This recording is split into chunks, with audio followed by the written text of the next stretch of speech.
اور جناب welcome back, اور ہم موجود ہیں آپ کے ساتھ نور سحر میں۔ ہمیں جوائن کیا ہے علامہ حافظ محمد دانش ایوان صاحب نے، آپ کو خوش آمدید کہتے ہیں۔ السلام علیکم، کیسے مزاج ہے آپ کے؟ جی الحمدللہ آپ کو دوسری سحری بہت بہت مبارک ہو۔ اسی کے ساتھ ہمارے نعت خواہ پینل میں موجود ہیں اذان علی قادری، آپ کو خوش آمدید کہتے ہیں۔ السلام علیکم۔ شہزادہ ایان مصطفیٰ، آپ کو بھی خوش آمدید کہتے ہیں۔ السلام علیکم۔ علامہ صاحب، آپ سے میرا سوال ہے کہ روزہ کسے کہتے ہیں؟ روزہ، ماشاءاللہ آپ نے بہت اہم سوال کیا ہے۔ مسلمان کا عبادت کی نیت سے قصداً یعنی جان بوجھ کر صبح صادق سے لے کر غروب آفتاب تک کھانے پینے اور جماع سے رکنے کا نام روزہ ہے۔ یا ہم اس سے عام فہم زبان میں یہ بھی کہہ سکتے ہیں کہ حلال چیزوں کو اپنے سامنے دیکھتے ہوئے، اس پر دسترس رکھتے ہوئے اپنے رب کی رضا کے لیے اس کو نہ کھانا، اس کو بھی روزہ کہتے ہیں۔ یہ بھی کہہ سکتے ہیں۔ اچھا جی، دوسرا مجھے یہ بتائیے گا کہ روزے کے اندر، روزے کی حالت میں جو لوگ اکثر غصہ دکھاتے ہیں، اس کے لیے کیا کہیں گے آپ؟ روزے کی حالت میں جو لوگ غصہ دکھاتے ہیں ان کے لیے یہی ہے کہ قرآن کا مفہوم ہے کہ جو لوگ غصے کو پی جاتے ہیں اور واللہ یحب المحسنین، اور وہ لوگ جو احسان کرتے ہیں تو اللہ تعالیٰ ان کو پسند کرتا ہے۔ تو روزے کی حالت میں بھی کیا کرنا ہے؟ غصے کو پی جانا ہے، یعنی آپ نے غصہ نہیں کرنا۔ تو روزے کے علاوہ بھی جو ایام ہیں اس میں بھی غصہ نہیں کرنا، کیونکہ غصے کے کافی سارے نقصانات ہیں۔ اور آپ اپنی ہی پرسنالٹی کو آپ ڈاؤن کرتے ہیں۔ اور اذان علی قادری جب موجود ہوں، اچھا اذان کی آواز میں نے سنی اور اس کو میں نے پرسنلی بھی یہ کہا، اچھا کہاں سنی وہ چھوڑ دیں، لیکن اس کو میں نے پرسنلی کہا تھا کہ ہم ملیں گے، اور کہتے ہیں کہ کچھ قبولیت کی گھڑی ہوتی ہے اور اللہ تعالیٰ بہت قریب سے آپ کی بات سنتا ہے۔ تو اذان علی، آپ سے میں گزارش کروں گا کہ نعت رسول مقبول صلی اللہ علیہ وآلہ وسلم ہمیں سنائیں۔ بسم اللہ الرحمن الرحیم۔ جناب مولانا محمد عادل الجود والکرم۔ بہت ہی خوبصورت کلام ہے، اور تضمین پیر نصیر الدین شاہ رحمۃ اللہ علیہ فرماتے ہیں، کوئی دنیا عطا میں نہیں غمتا تیرا، جو حاتم کو میسر یہ نظارہ تیرا، کہ اٹھی دیکھ کے بخشش میں یہ رتبہ،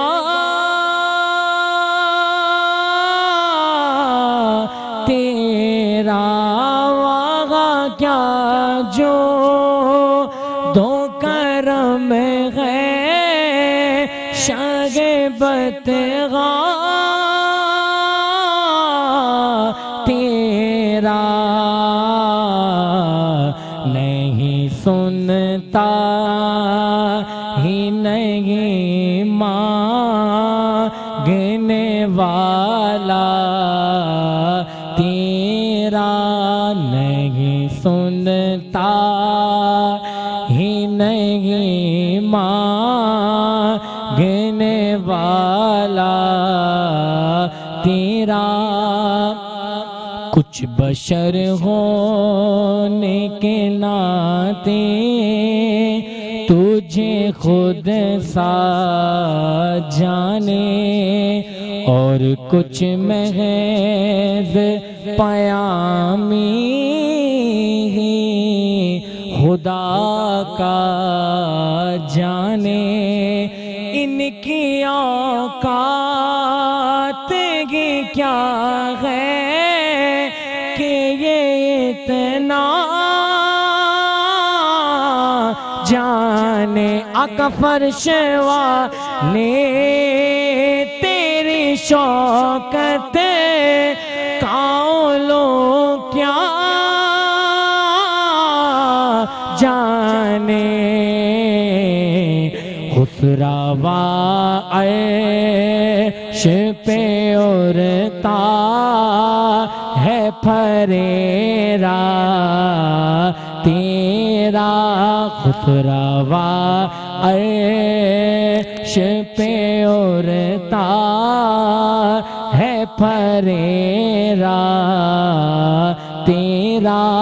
اور شان میں شعر سنیے فرماتے ہیں کہ سبحان اللہ نظر عشاق کے نبی ہے یہ میرا غیب غریب منبر و واز پہ لڑتے رہے آپ سے میں خطیب یہ عقیدہ رہے اللہ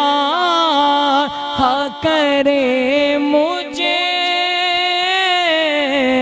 کو نصیب میں تو مالک ہی کہوں گا کہ وہ مالک کہ غبی یعنی محبوب و محب میں نہیں میرا تیرا یعنی محبوب و محب میں نہیں میرا تیرا.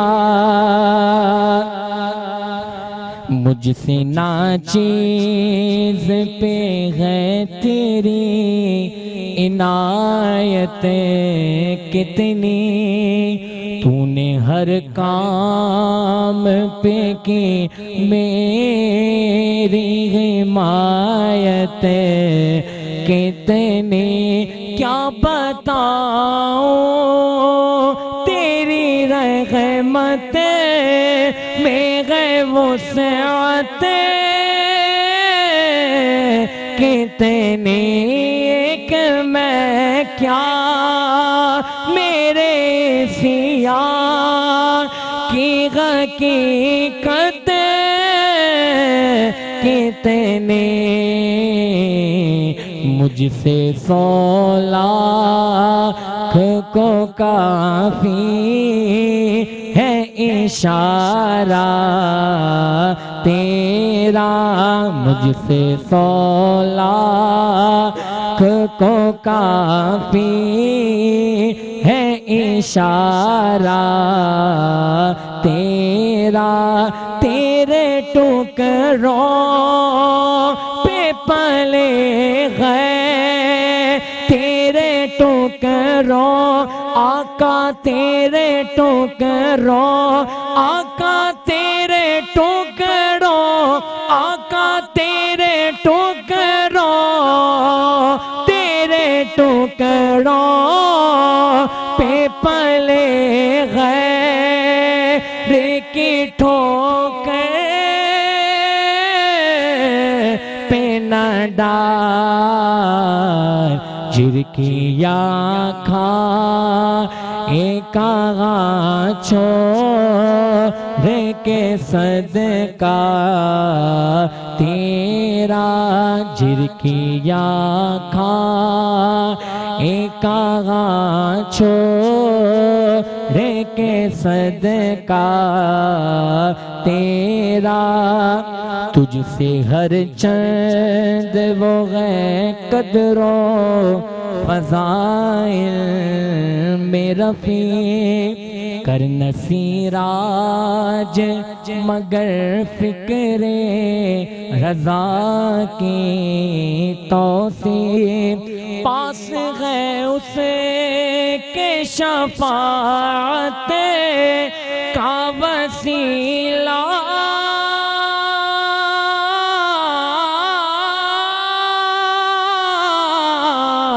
بھی وکیل تیرے سرکار میں لاتا ہے رضا اسے کو شفیع جو میرا غوث ہے اور لا دلا بیٹا تیرا تیرا باغ کیا جو دو کرم ہے شہ بتغا تیرا. ماشاء اللہ. اذان علی قادری، یہ میں کہوں گا کہ یہ جب بھی کلام میں نے کل ہی ہم نے افطار میں پڑھا انہوں نے، اور اس وقت بھی ایک کیفیت طاری ہو جاتی ہے کہ انسان زندگی میں سوچتا ہے کہ میں نے کیا کیا، دل آزاریاں کی، آگے بڑھنے کے لیے شاید غلط بیانی کا استعمال کیا، لیکن جب ایسی چیزیں ہوتی ہیں سامنے تو واقعی میں اپنی وہ کوتاہیاں، وہ چیزیں سامنے آتی ہیں، اور پھر اللہ سے صرف توبہ ہوتی ہے. اور یہ اللہ تعالیٰ ہم سب کی توبہ قبول فرمائے کہ ہمیں اللہ تعالیٰ اس رمضان، یعنی 2 رمضان المبارک ہے، رحمت کے عشرے میں اللہ تعالیٰ ہمیں وہ شخص بنا دے، وہ انسان بنا دے کہ آنے والے کہیں کہ وہ تھا جو دنیا سے چلا گیا، اور اب ہم ہیں کہ جو اس رستے پر چلیں کہ جہاں صرف صلہ رحمی اور بھلائی ہو. اسی کے ساتھ شہزادہ ایان مصطفیٰ ہمارے ساتھ موجود ہے. آپ سے بھی میں کلام کی گزارش کروں گا کہ نعت رسول مقبول صلی اللہ علیہ وآلہ وسلم سنائیں. بسم اللہ الرحمن الرحیم. الرحمن الرحیم. صلی اللہ علیہ نبی وآلہ وصحبہ وبارک وسلم. سب سے پہلے تو ذیشان بھائی آپ کو اور آپ کی پوری ٹیم کو بہت مبارکباد. اتنی خوبصورت پر نور ٹرانسمیشن کو سجایا آپ نے. اللہ پاک اپنی بارگاہ میں قبول فرمائے اور آپ کو خوب برکت عطا فرمائے. پچھلی بار بھی ماشاءاللہ آپ سے ملاقات رہی اور بہت ہی خوبصورت انداز میں آپ ہوسٹنگ فرماتے ہیں. اللہ پاک قبول فرمائے. آئیے پنجابی میں بہت ہی خوبصورت کلام کیفیت کے حوالے سے پیش کر رہا ہوں, سماعت فرمائیے. لجپال نبی میرے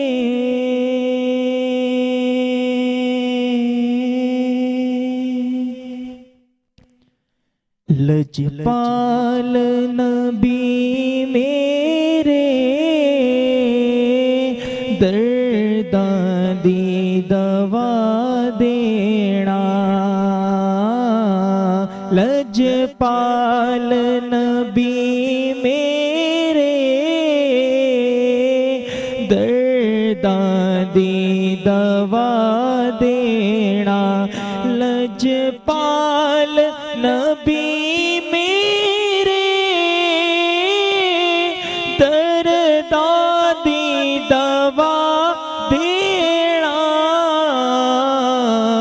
جدو وقت نزا آوے, جدو وقت نزا آوے, دامن دی ہوا دینا. میں نعت تیری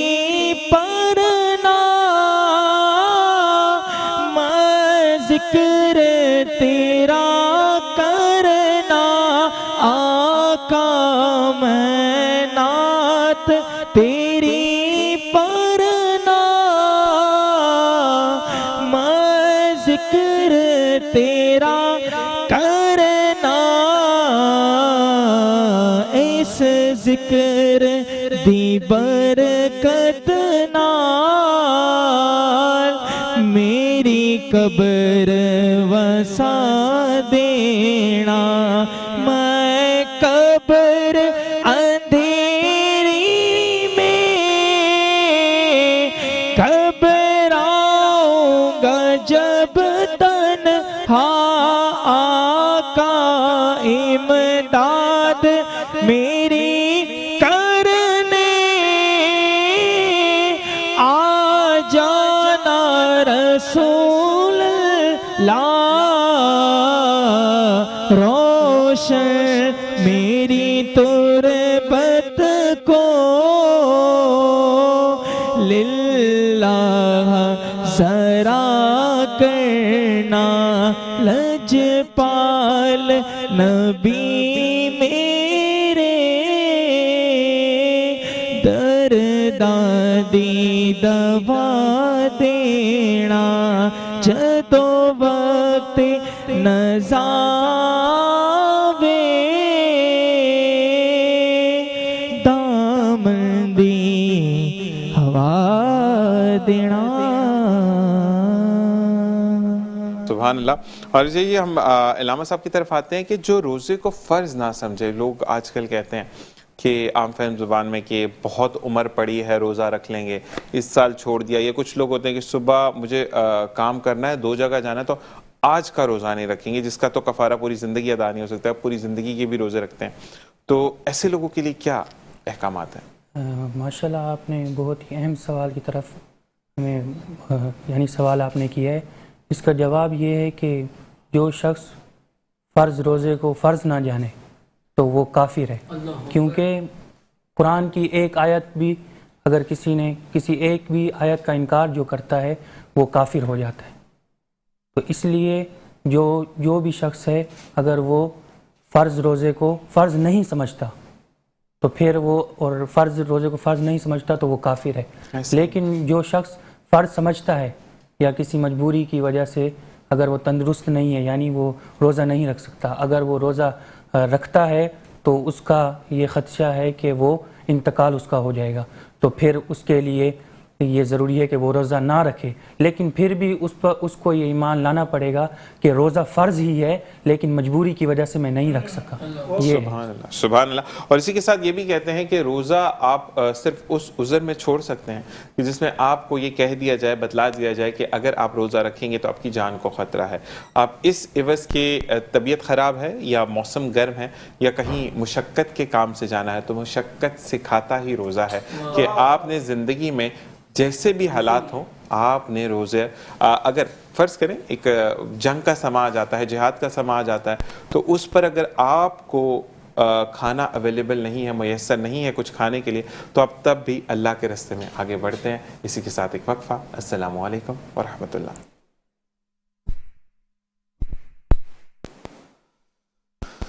اور جناب ویلکم بیک. اور ہم واپس موجود ہیں. نور سحر ٹرانسمیشن آپ دیکھ رہے ہیں جو کہ میٹرو ون کی ایک کاوش، ایک کوشش کی رحمتوں بھرے اس مہینے میں رحمتوں بھری سحری ٹرانسمیشن آپ کے لیے لے کر آئیں. اور آپ کی دعاؤں آپ کے ساتھ ہم رواں دواں ہیں. اور اگر کوئی بھول چوک ہو جاتی ہے تو کہتے ہیں کہ تہ دل سے آپ سے معذرت خواہیں. آپ کی طرف آئیں گے دوبارہ علامہ صاحب کہ روزے کو فرض کیا گیا اس کو قرآن سے ذرا ثابت کیجیے گا.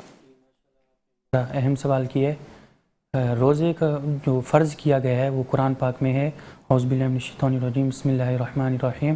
اللہ تعالیٰ قرآن پاک میں ارشاد فرماتا ہے یا ایھا الذین آمنوا کتب علیکم الصیام کما کتب علی الذین من قبلکم لعلکم تتقون.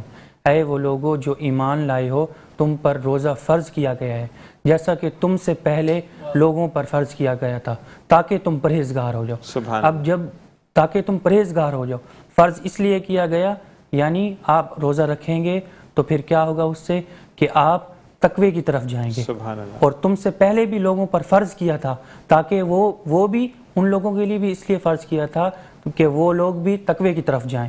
تو قرآن پاک میں ایک اور جگہ ارشاد ہوتا ہے کہ ھدی للمتقین، ہدایت ہے پرہیزگار لوگوں کے لیے. تو روزہ بھی اس لیے آیا ہے کہ لوگ کیا ہو سکیں، پرہیزگار ہو سکیں. سبحان اللہ، سبحان اللہ. اور روزے کی تو اپنی فضیلت یہ ہے کہ روزے دار کے منہ کی بدبو اللہ تعالیٰ کے سامنے مشک اور عنبر سے بہترین ہے. تو آپ روزے کی فضیلت تو ہم اگر بیان کرنے چاہیں بھی تو ہم جتنا بولتے جائیں گے وہ اتنا ہی کم ہے. اسی کے ساتھ جو چیز ہماری جو بالکل جی رحمان بریانی جو کہ دستگیر پر موجود ہے وہ ہمارے سپانسرز ہیں. اور ساتھ ساتھ میں یہ کہوں گا کہ ٹیسٹ میں بہترین.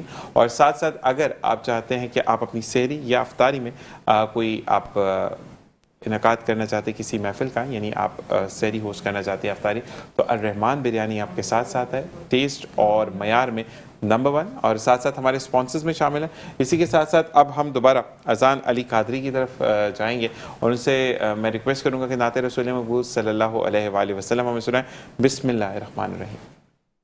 اللہم صلی علی سیدنا و مولانا محمد و بارک وسلم. بہت ہی خوبصورت کلام ہے اور فرماتے ہیں شاید تم غاری یاد سے دل کو ہے راحتیں کیا کیا کیا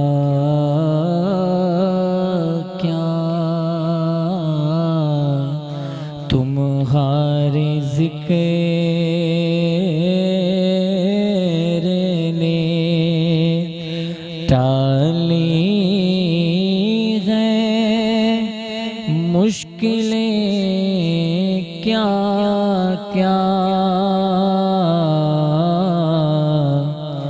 کیا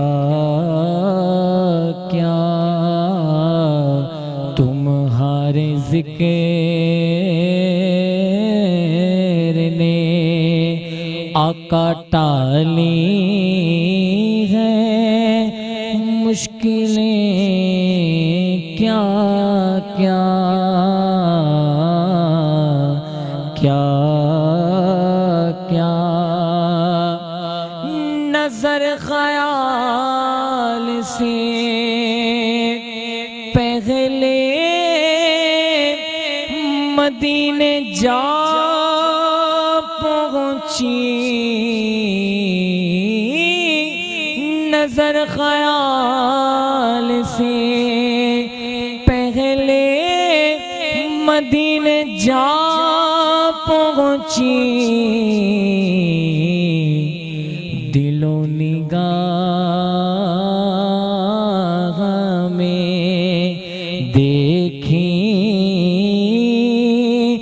رقابتیں کیا کیا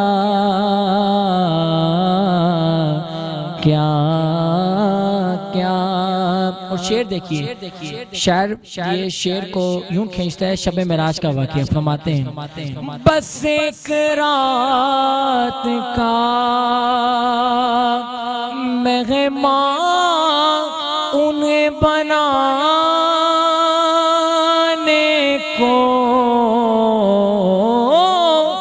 بس ایک رات کا مہمان انہیں بنانے کو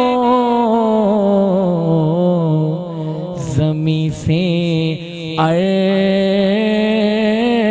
نے کی ہوں گی منتیں کیا کیا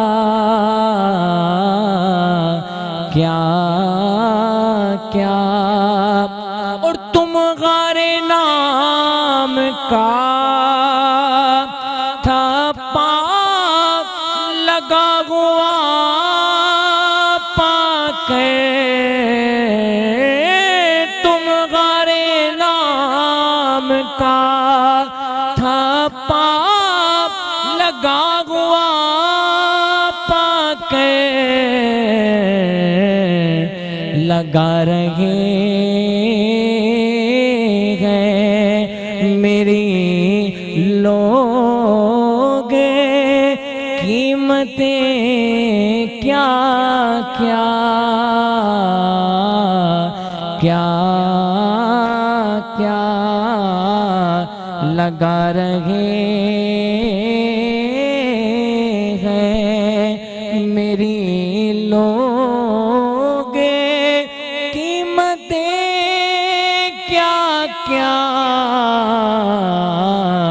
لگا رہے ہیں گئے نہیں ہو مدینے ادیب لیکن تم گئے نہیں ہو مدینے ادیب لیکن تم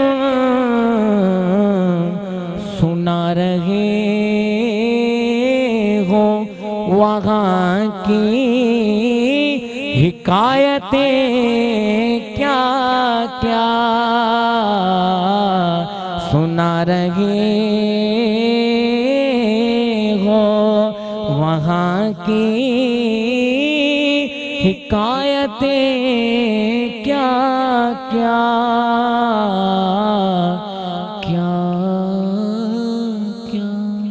سبحان اللہ، ماشاءاللہ ماشاءاللہ. اور کہتے ہیں کہ جب مدینہ کی بات ہو اور ہر ایک کے دل میں ایک آرزو ہوتی ہے، لیکن صرف ایک بات میں یہ کہوں گا کہ جو یہاں پہ مولانا صاحب بھی بیٹھے ہیں کہ آپ کسی کو مطلب ادھار آپ نے لیا اور آپ نے پیسے جمع کر کے عمرے کا سفر باندھ لیا اور ادھار وہیں پر رہا، تو یہ چیز بھی صحیح نہیں ہے، اور یہ لوگ اکثر یہ کرتے ہیں کہ ادھار نہیں دیا لیکن میں عمرے پر جا رہا ہوں، تو اس کے بارے میں بھی احکامات یہی ہیں اگر میں غلط نہیں ہوں تو پہلے ادھار آپ واپس کریں اور اس کے بعد آپ عمرے پر جائیں۔ جی آپ نے اہم سوال کیا ہے کہ اگر کسی نے کسی کو قرض دی ہے، اب وہ قرض لینے کے لیے جاتا ہے تو وہ شخص کہتا ہے، جسے جو قرض دار ہے وہ کہتا ہے کہ میں ابھی عمرے پر جا رہا ہوں ان پیسوں کے ساتھ، تو ایسا وہ نہیں کر سکتا۔ کیوں؟ کیونکہ پہلے وہ قرض ادا کرے گا، اس کے بعد وہ عمرے کی طرف جائے، کیونکہ قرض جو ہے وہ شہید کو بھی معاف نہیں ہے۔ صحیح صحیح صحیح۔ حدیث شریف میں مفہوم آتا ہے کہ قرض جو ہے نا وہ شہید سے بھی وصول کیا جائے گا، یعنی اس کی اتنی تائید کی گئی۔ اور دوسری چیز یہ کہ دیکھیں شہادت آپ کو اللہ تعالیٰ دیتا ہے، آپ کا رتبہ اللہ تعالیٰ بڑا کرتا ہے، لیکن اٹ سیلف جو آپ حقوق العباد ہیں، یعنی حقوق العباد میں آتا ہے نا، آپ نے قرضہ لیا تو آپ نے واپس کرنا ہے، آپ نے اگر کسی سے کوئی چیز مانگی، استعمال کیا اور اس کے بعد اس کو خراب کر دیا تو آپ کو اس کو ریپیئر کروا کر یا دوبارہ نہیں لے کر دینا بھی آپ کے زمرے میں آتا ہے۔ تو یہی چیز کہ اگر آپ چھوٹی چھوٹی چیزوں پر چیزوں کو نظر ثانی کرتے ہیں تو نہ صرف زندگی آسان ہوتی ہے بلکہ چیزوں کو آپ بہت اچھے طریقے سے لے کر چلتے ہیں۔ اچھا جی حافظ صاحب، آپ سے میں پوچھوں گا کہ آپ کے پاس جب لوگ ایسے مسئلے مسائل لے کر آتے ہیں تو آسان ہوتا ہے سمجھانا، آسان ہوتا ہے ان کو جواب دینا، یا وہ اپنی مثالیں خود ہی دے رہے ہوتے ہیں؟ جی آپ نے بڑا اہم سوال کیا ہے کہ جو بھی شخص کوئی سوال لے کر آتا ہے، کچھ لوگ ہوتے ہیں کہ وہ اپنا جو سوال ہے نا، یعنی جو وہ اپنا جواب بھی بنا کر آتے ہیں، ایسا ہی ہے، تو ایسا نہیں ایسا ہی ہے، بلکہ ایسا نہیں ہے، کچھ لوگ جو ہیں وہ اپنا ہی جواب خود بنا کے آتے ہیں۔ میں وہی کہہ رہا تو ہوں کہ وہ یہی جو ہوتا ہے۔ جواب دینے والے ہوتے ہیں تو پھر وہ ان سے کہتے ہیں کہ اس کا جواب یہ ہے، لیکن وہ نہیں مانتا کیونکہ اس نے اپنے جو جواب ہے وہ پہلے سے بنایا ہوا ہوتا ہے، یعنی اپنے سے گھڑا ہوا ہوتا ہے۔ تو ایک ایسے لوگوں کو پھر آپ کو آسان ہوتا ہے سمجھانا، یا آپ بس بات چھوڑ دیتے ہیں کہ نہیں بس یہاں پہ چھوڑ دو کیونکہ اس نے تو قائل ہونا نہیں ہے؟ تو ایسے لوگوں کو چھوڑ دینا چاہیے۔ قرآن پاک میں وَإِذَا خَاطَبَهُمُ الْجَاهِلُونَ قَالُوا سَلَامًا، جب مخاطب ہوں آپ جاہل لوگوں سے تو ان کو سلام کہیں۔ صحیح ہے، آپ نے اپنا جواب بتا دیا، اگر وہ لڑ رہے تکبر کی بنا پر، یعنی تکبر وہ آپ سے کرتا ہے، یعنی وہ تکبر میں آ کر وہ کہتا ہے کہ اس سوال کا جواب ہی یہی ہے، وہ سمجھنا نہیں چاہتا۔ کچھ لوگ ہوتے ہیں جو بدعقیدہ ہوتے ہیں تو وہ اپنا سوال لے کے آتے ہیں اور جواب بھی لے کر آتے ہیں، وہ جو اپنے بڑوں سے سنا ہوتا ہے تو وہ اسی کو بات مانتے ہیں، قرآن و حدیث کی جو بات بتاتے ہیں علماء کرام اس کی بات نہیں مانتے، تو وہ جو نہیں مانتے تو وہ غلط کر رہے ہیں۔ بالکل ایسا ہی ہے، اور جس پہ حضرت علی رضی اللہ تعالیٰ عنہ کا قول ہے کہ اگر آپ کسی جاہل کی محفل میں بیٹھے ہیں تو وہاں پر بحث کرنے سے بہترین ہے کہ آپ مسکرا کر محفل چھوڑ دیں۔ اسی کے ساتھ شہزادہ ایان آپ سے میں دوبارہ گزارش کروں گا کہ نعت رسول مقبول صلی اللہ علیہ وسلم سنائیں۔ بسم اللہ۔ علی سیدنا مولانا محمد وبارک وسلم۔ کیا بتاؤں کہ کیا مدینہ ہے، کیا بتاؤں، کیا بتاؤں کہ کیا مدینہ ہے، کیا بتاؤں کہ کیا مدینہ ہے، بس میرا دام مدینہ ہے، بس میرا دام مدینہ ہے، کیا بتاؤں اٹھ کے جاؤں کہاں مدینے سے، اٹھ کے جاؤں کہاں مدینے سے، کیا کوئی دوسرا مدینہ ہے، کیا بتاؤں دل فدا ہے مدینے والے پر،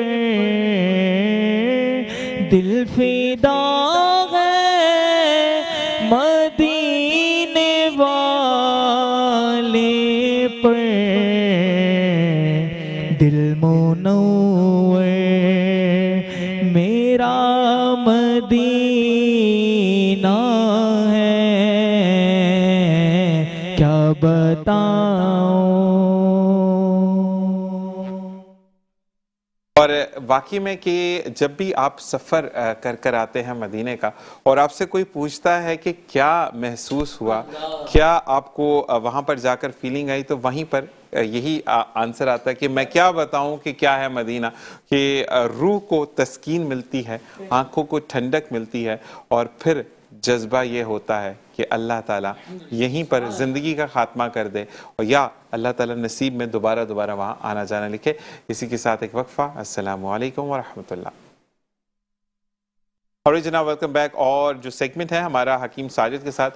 حکیم صاحب جو ہیں وہ کیونکہ پورا دن پیشنٹس کو دیکھتے ہیں تو تھوڑی بہت آنکھ دوسرا دن ہے ان کی لگ جاتی ہے, اور پھر بھی یہاں پہنچتے ہیں تو ان کو خوش آمدید کہیں گے. السلام علیکم ورحمۃ اللہ. وعلیکم السلام ورحمۃ اللہ. کیسے مزاج آپ کے؟ اللہ کا شکر تھی شان. حکیم صاحب لوگ انتظار میں ہوتے ہیں, بہت بری بات ہے ویسے. سر رمضان کے دن جا رہے ہیں نا, کبھی نیند بھی نہیں پوری ہوتی ہے. ایسا ہی ہے, لیکن اب آپ کل سے پلیز ٹائم پر آ جائیں تاکہ ہمارے سوالات جو ہیں وہ لوگوں کے وہ آپ تک پہنچ جائیں. انشاءاللہ کل سے جو ہے 3:30 بجے آپ کے ساتھ لائیو ہوں گے انشاءاللہ.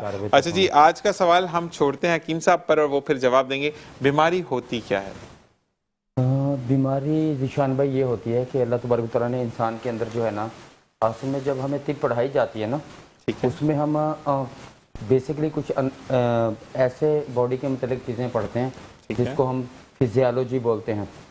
فزیالوجی ہماری باڈی کے اندر آرگنز کہاں پہ موجود ہیں, اور اس کے ساتھ پھر اناٹمی پڑھتے ہیں ہم, اس کے ساتھ ہم پھر پیتھالوجی پڑھتے ہیں. ٹھیک ہے. قدرتی طور کے اوپر جب انسان کی جو باڈی جو ہوتی ہے وہ حالت صحت کے اندر ہوتی ہے, ٹھیک ہے, اور جب وہ طبی حالت سے بگڑتی ہے, جسم میں بگاڑ پیدا کرتی ہے, پھر اس کو ہم بیماری کہتے ہیں. صحیح. یعنی کہ ایک نارمل سا بندہ ہے, وہ ٹھیک ٹھاک ہے, اوکے ہے, اس کے تمام آرگنز جو ہے وہ قدرتی طبی طور کے اوپر بالکل ٹھیک کام کر رہے ہیں, تو وہ بیماری میں نہیں ہے. جب دل, دماغ اور جگر تینوں کا آپس میں تعلق کہیں سے بگڑنے لگتا ہے تو جسم کے اندر بیماری پیدا ہو جاتی ہے. صحیح. کیونکہ ہم بولتے ہیں کہ اللہ تبارک و تعالیٰ نے انسان کے اندر جو وائٹل آرگنز پیدا کیے ہیں وہ 3 ہی ہیں, دل, دماغ, جگر, جو کچھ ہمارے مطلب کہ ہیں کچھ آگے چیزیں بھی, لیکن یہ کامن ہیں 3, دل, دماغ اور جگر.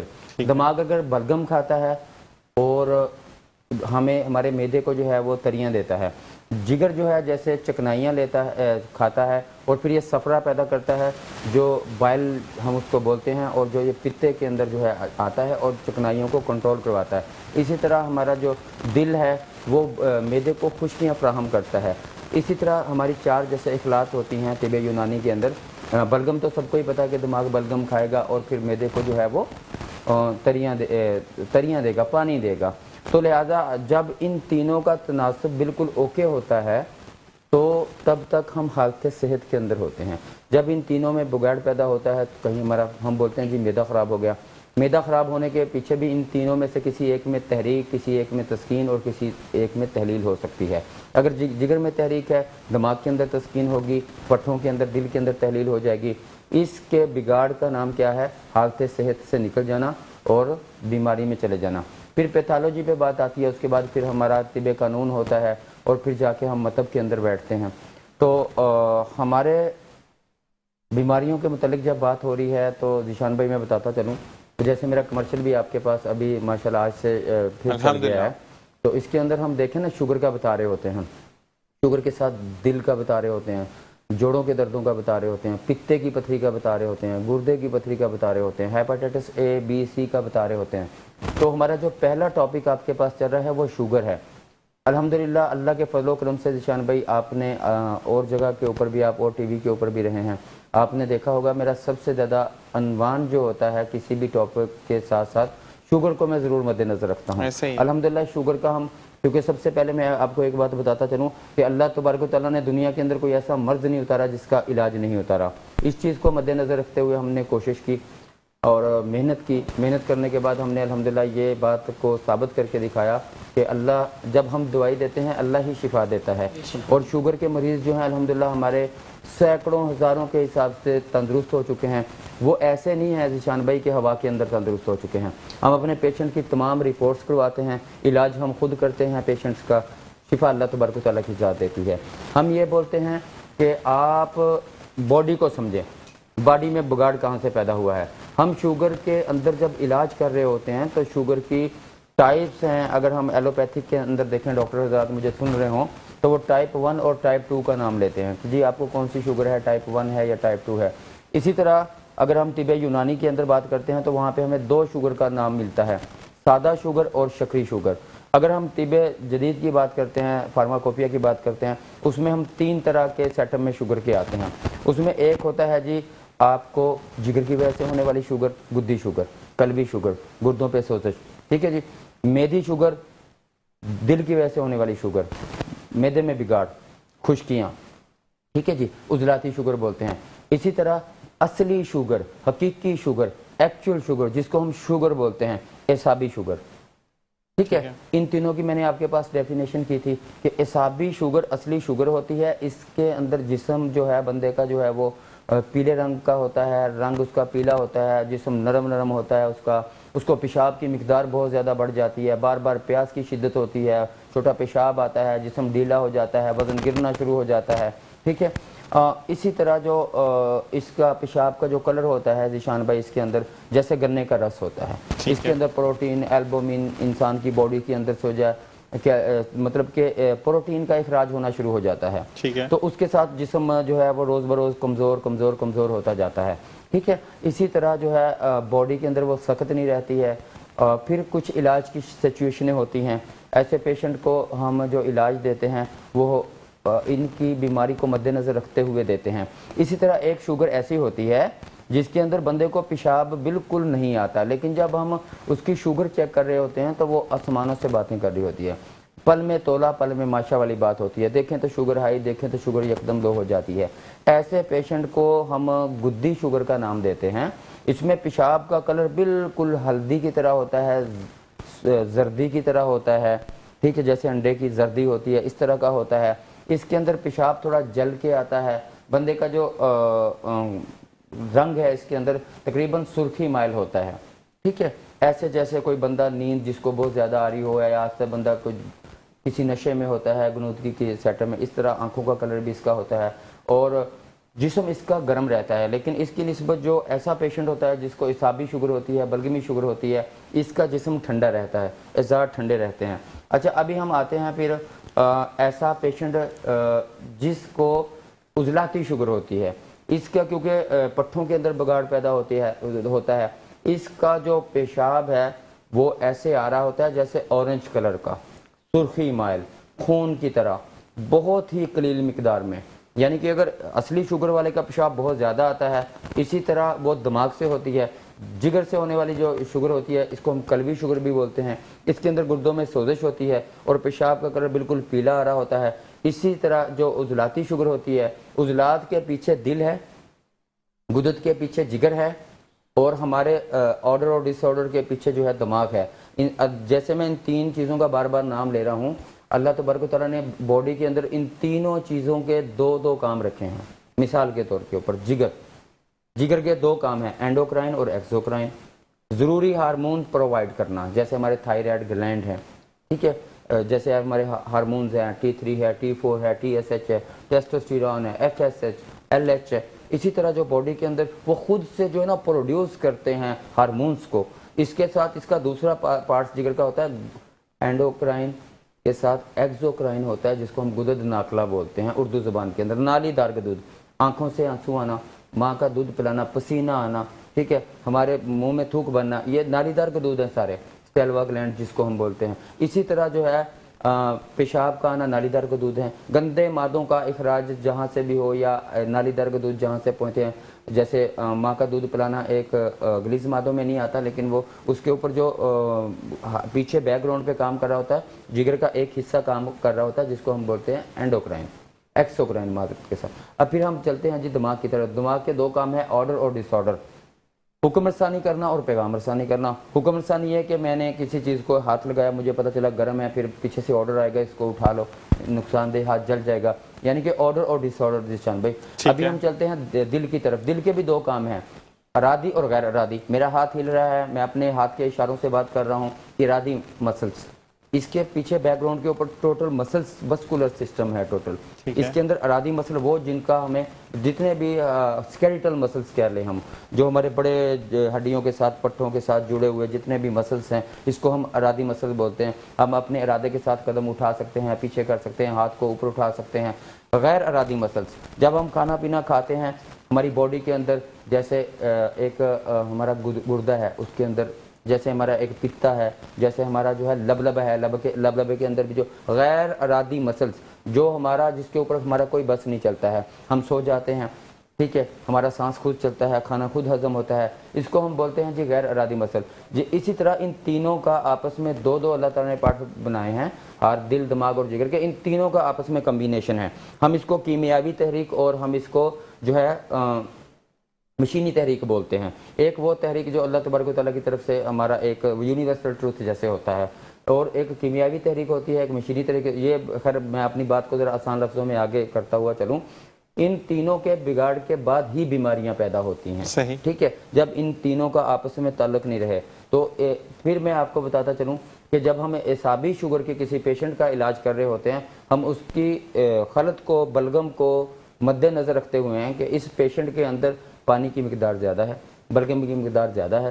ایسا پیشنٹ جس کو ہم گدی شوگر کے اندر لے رہے ہوتے ہیں, جو جگر سے ہونے والی شوگر ہے, اس میں ہم دیکھ رہے ہوتے ہیں کہ اس کے اندر جو ہے نا صفرا جو پتے کے اندر آ کے جمع ہوتا ہے, بائل, ٹھیک ہے, ہم دیکھ رہے ہوتے ہیں کہ اس کی مقدار زیادہ ہماری ہوتی ہے. آپ نے دیکھا ہوگا صفرا ہم کس کو بولتے ہیں.